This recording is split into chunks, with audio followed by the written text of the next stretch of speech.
Hey, Nadia. Hello. Hi. Hi. It was really nice to see you this weekend. It was nice to see you guys too. Um, I think you've become more affectionate since you moved to college. Probably heart. What is the saying? Yeah, Absence makes the heart grow fonder. yeah. And I feel So like you're more affectionate and you actually love us more. no, I'm just more affectionate. I feel like I have like time to like really miss you guys. Yeah, yeah. So And we have less time to annoy each other. yeah, yeah. Okay, so I wanted to talk a little bit about upcoming events. We have Halloween coming up. As we're recording this, it's October 16th. We have Halloween coming up, and that I think means that there's going to be like some Halloween parties. So I kind of want to talk a little bit about Halloween and a little bit about partying culture in college. What do you want to Okay, start with first? whatever one you want. Okay, They go what are you going hand to be in for hand in Halloween? college, actually. What'd you say? I said I think they go hand in hand. It's Hollow Weekend. Or some colleges literally celebrate Halloween the entire month. Really? Yeah. Okay, I guess we'll talk about party culture first. I was going to ask you what you're going to Okay. be for Halloween. Actually, let's just get out of the way. What are you going to be for Halloween? I'm going to be Jessie slash Woody from Toy Story. With it's like a grape costume. Um, So how are you going to be Jesse and Woody? well, like if it would be the same costume, kind of, like so. I'm just gonna be whichever one I feel like. Oh wait, You are know, Jesse and Woody the same thing? no, Jessie's the girl and Woody's the boy, and they're both cowboys. So it's like Ah, the I same see. thing. They I kind of see. I like see. their costumes would be the same. I guess it's also like a slight political statement too. It's like a gender fluid cowboy cartoon. If you want to think about it like that, then yeah. Which actually Um, leads me to my next question is there is like I think, especially for your age, this pressure to be dress up sexy or use Halloween as an opportunity to um, dress a little sexier. I feel like, well, okay, my other costumes are like Men in Black, and also, well, it's like, or just trying to use what I have. But I don't know if it's like maybe some people feel pressured. I don't feel pressured. I feel like for me, it's like, well, I did say to use things I already have, but it's like an excuse to buy things that I'd wear later. But my excuse is that it's for my costume. I see.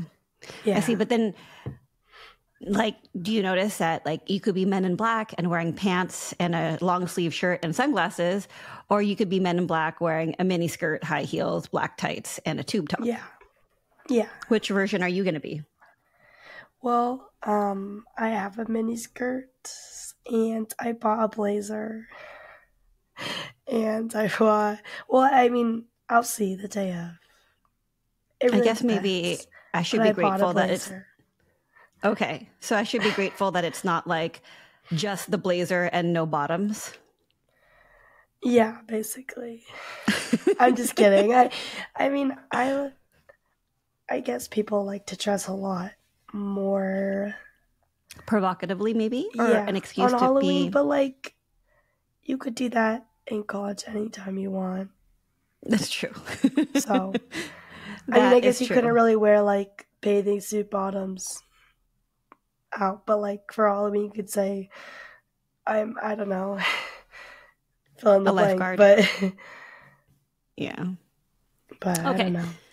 I think we could go on and on about Halloween, the sexualization of cartoon characters, the just all the things. Yeah. But I don't necessarily think we'll come up with any answers except for maybe me being a little bit stressed thinking about you on Halloween, walking around in cold Boston with a blazer and no bottoms. I would do that regardless of Halloween. Great. Okay. I guess I should just accept it. You get to Yeah, wear whatever you want to wear, your body, your choice. exactly. I choose. You choose. And I choose Um, to wear a blazer and a mini skirt when it's really cold outside. Okay, so then with Halloween, it doesn't have to come with partying, but I guess let's talk a little bit about partying. So you happen to be somebody that likes to go out, right? Like you like to go out. Maybe there are other people in college that don't want to. So are all of your friends people that like to go to parties, or do you have friends that some do and some don't? Do you have to segregate based on, I like to party, I don't? I feel like I definitely have friends that do and don't. I think I like to go out, but I also can stay in. But like I want to have fun, so I'm usually the person that like if someone wants to go out but has no one else with them, like I'll go out with them. Um, but I do have friends that don't like to go out as much, and I feel like because we like Northeastern is not necessarily you don't have to go out to parties if you don't want to. I know a lot of other colleges like it's like the partying culture is a lot more intense, and so you're going out like you could essentially go out every night of the week. Whereas at Northeastern, I feel like it's like a strict thing of most people will go out Friday and Saturday. Some people will go out to bars on Thursday, but nobody's really going out on Monday, Tuesday, or Wednesday, and sometimes not, usually not Sunday also, which is like not the same at like other colleges. How do you know what's So going I on in feel other like colleges? I mean, from friends, social media, like you can tell, like, I know some of my friends like to go out or like they like to go out more, but they also have the opportunity to go out more. Hmm. Like Northeastern, it's kind of, I mean, for me too, like, I don't necessarily only go to Northeastern parties, I can go to other colleges. So it's the school plus, like, we're in Boston. I don't know.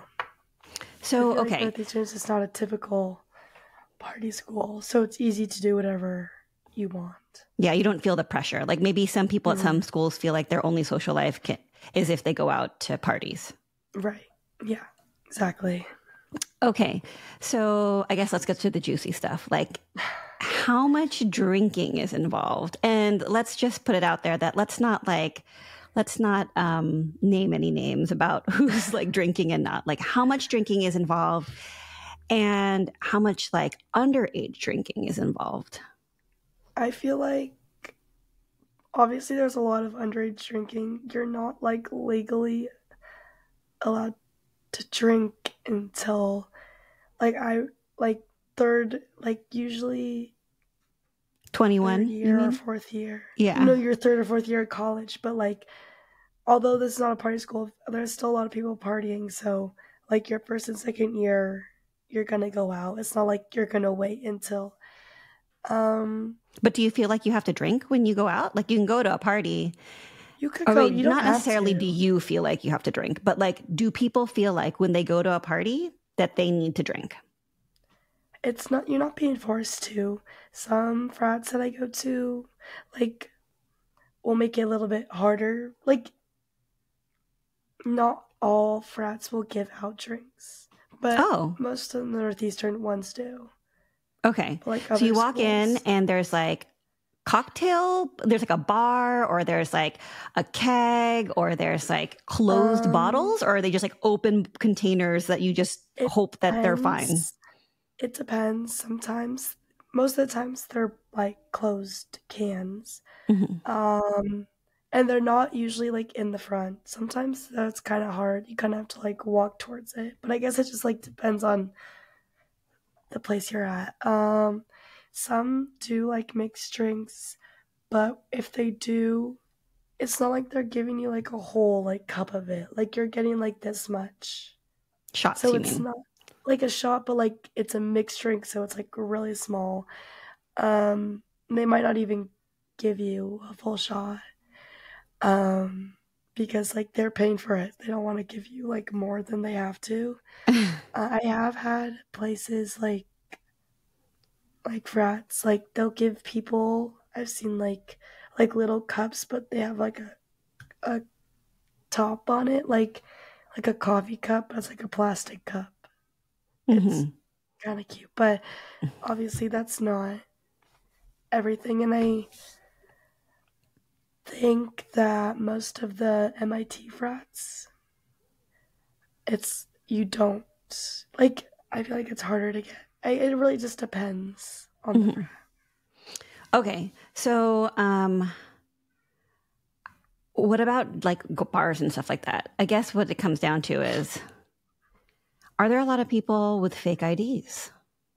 I definitely think that there are. I mean, in college, like it's like if you want to go out to parties, like or you want to drink or whatever, like you kind of need it. Do they card you at frat parties? At frat parties here, no. I've heard like at other schools that they do. Um, but I guess I don't know. Like I've never been carded at a frat party. Because Northeastern's in Boston, it's definitely really hard to go out to bars and stuff and clubs.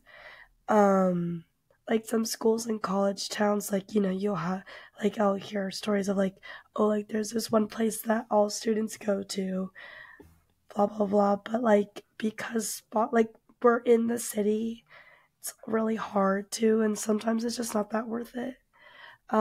But that being said, a lot of people do go out and have fun at those types of things, but you do have to On a scale of find 1 your to own 10, way.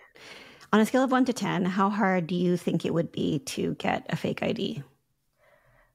10 being it's Um, so hard, like practically impossible. And 1 is like it's practically like going on Amazon and just getting whatever I want. uh, I would say like a 4. Okay. All right. And like, would you say that most people under 21 have a fake ID or it's like not that common? Um, what do you mean? Like, I mean, obviously, people under 21, if they have an ID that says they're 21, it's I fake. know. But But like do a lot of like, is it just, do you feel like it's kind of standard for people to like go to college and get a fake ID? yeah, I would say so. I mean, it could be different at other schools. Um, yeah, I would say it's pretty standard. That's why I say it's easier because you'll hear people talking about it, and you know, like it just makes it easily accessible. What about drugs? Is weed legal? Use of marijuana legal in Massachusetts? I think so. So Like how I think common is it it that is you'll pretty see legal. Yeah. marijuana use and other kind of drug use? Um, personally, like I feel like it's pretty normal. I'm not really surrounded by a lot of people that do like other drugs. Like I feel like it's as a, I mean, I don't really know. It's like I feel like it would be as accessible as it would be in any other city. Like if you Hmm. want it, you could probably find it, but um I'm not surrounded by people like that stuff. Drug use like that is definitely, I mean, apart from like marijuana, but I feel like other drug use, like I don't know, you have to be like with a certain group of people. I don't like, it's definitely not a big thing. Hmm. It's not like so common, like, oh, there's Yeah, everybody at that table snorting right. coke or whatever. I It's not mean, like that common. it's, I guess, I mean, it could be like the people I've surrounded myself with, but yeah, that's how I feel. Um, How worried are the people that you're around about the possibility of overdose and accidental overdose, like fentanyl overdose? I would probably say it's a little bit, I have a bias thinking on that because I'm a public health major. Like, we talk about that all the time as like a topic in class.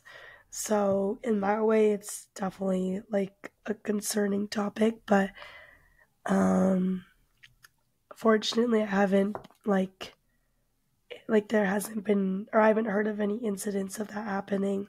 But we do live in a city, so while I don't hear about it with students, there's a lot of homeless people around campus and like a certain street that's like considered like to be really dangerous with all that type of stuff. So, um, but that's the same with any city. Right. So you had a terrible nickname for that street, but if you walk down that street, you feel like if someone wanted to get drugs, they know that they can go on that street and pick it up. I don't know, like, obviously I've never tried, but like, and I don't know if it's like people get drugs there or there's just a lot of drug users that end up on that street. And I think the name of the street is coined because a lot of ambulances have to go there and there's just a lot of overdoses there. So I don't know if I don't know. It's a big street. So like, and we live in the middle of Boston. Yeah. All right. So what about is the school talking at all about what to do if you're at a party and someone passes out and you don't really know why? Sorry, I couldn't hear the first part. What did you say? Oh, is your school at all telling students about what to do if somebody passes out, you don't know why? Like it could be, are they educating you on what happens if you have blood alcohol poisoning or if someone potentially needs Narcan or something to counteract like fentanyl, basically? There are not directly to all students. I think some classes offer, there's one specific class I've heard that someone was able to get Narcan trained as a part of the class. I don't know if it was required. I can't remember the name. But if one of your friends passes out or something's happening like that, you have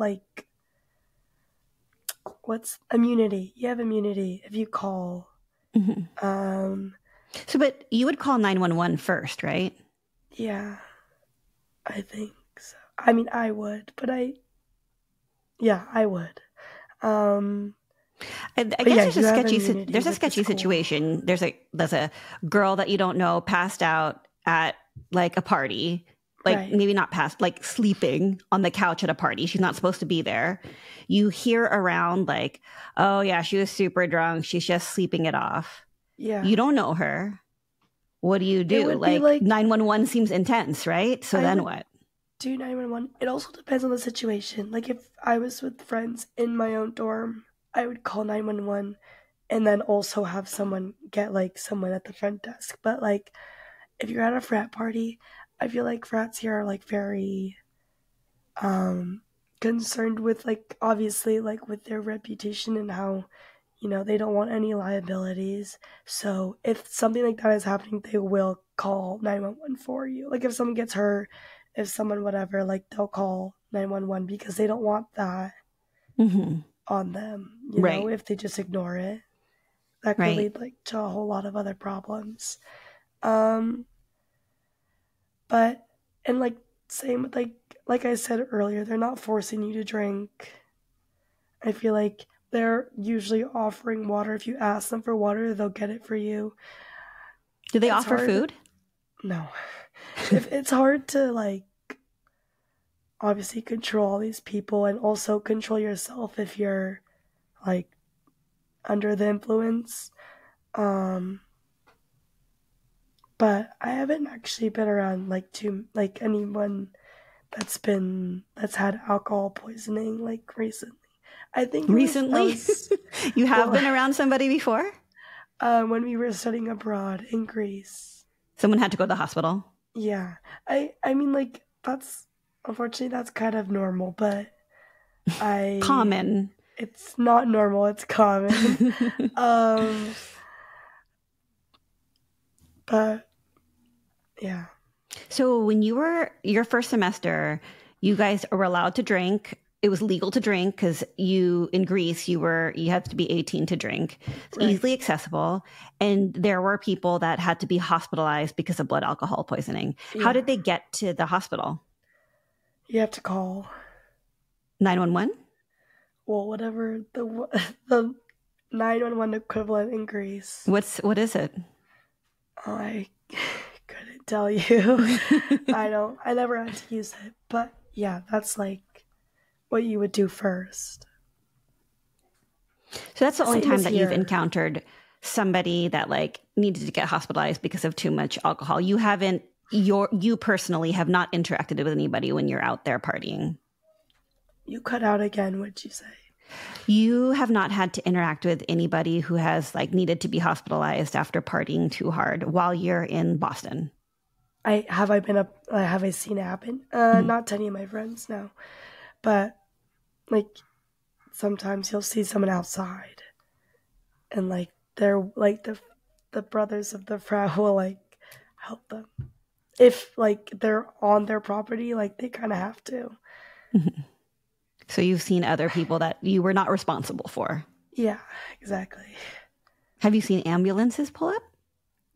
Yeah, but it was not because they were like too drunk, it's because they got hurt. I guess because they were too drunk, but they got hurt. Yeah.